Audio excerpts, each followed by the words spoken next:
All right, let's dive into a classic logical puzzle. It starts with what seems like a simple deal, but it spirals into a totally impossible lawsuit. Seriously, this is a mental trap that has stumped some of the greatest thinkers for centuries.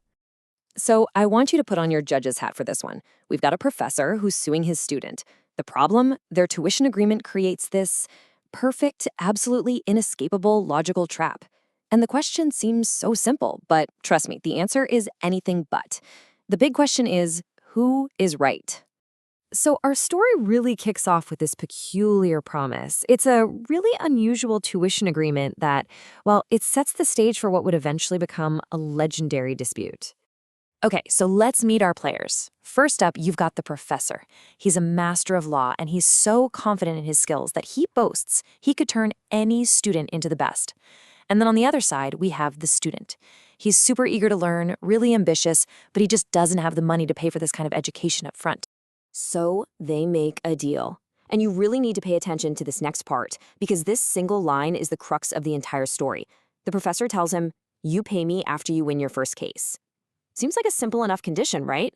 Well, as you're about to see, that one little condition is the key to this whole impossible puzzle.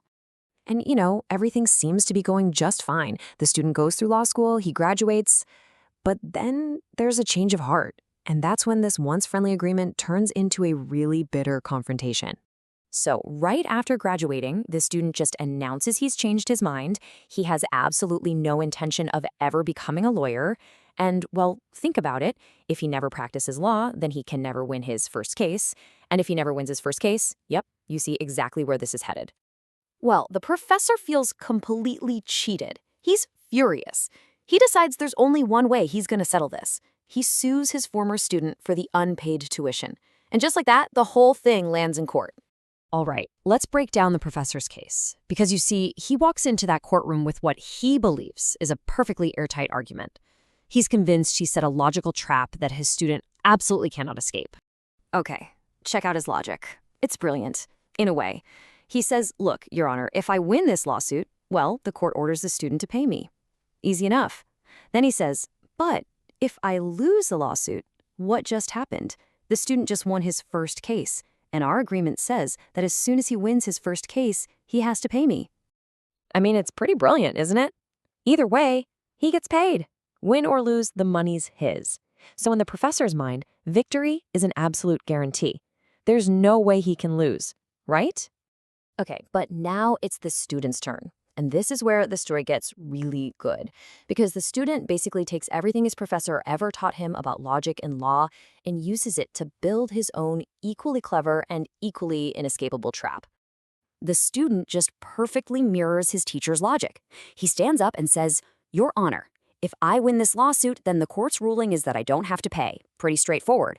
He continues, but if I lose this lawsuit, well, I still haven't won my first case, have I? And our contract is crystal clear. I don't have to pay until I win my first case. And there you have it, a perfect legal standoff. You've got the professor on one side saying, no matter what happens, I get paid. Either the court makes him pay or our contract does. And then you have the student saying the exact opposite. No matter what happens, I don't pay. Either the court says so or our contract does. Both arguments are totally logical, but they lead to completely opposite conclusions. So this really gets to the heart of it, doesn't it? This isn't just some legal fight anymore. It's a full-blown, unsolvable logical puzzle. So what on earth is supposed to happen when two seemingly perfect arguments just collide head-on like this? Well, what we have here is what's known as a paradox. It's a situation where you can use perfectly sound reasoning, starting from a premise that makes sense, and you still end up with a conclusion that contradicts itself.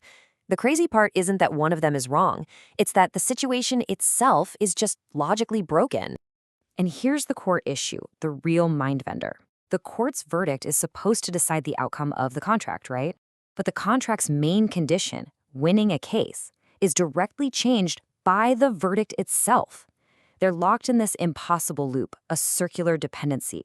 It's like the outcome of the trial changes the very facts that the trial is supposed to be judging. It's wild. So, after all that, we come back to the big question. Who is right?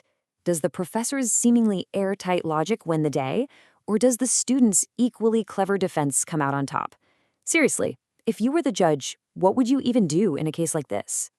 And that really leaves us with a final, much bigger question, doesn't it? When pure logic leads you into a corner like this, a total contradiction, what's supposed to rule the day? The exact words of the contract or the judgment of the court? There might not be a single right answer, and well, that's probably what makes this puzzle so fascinating and timeless.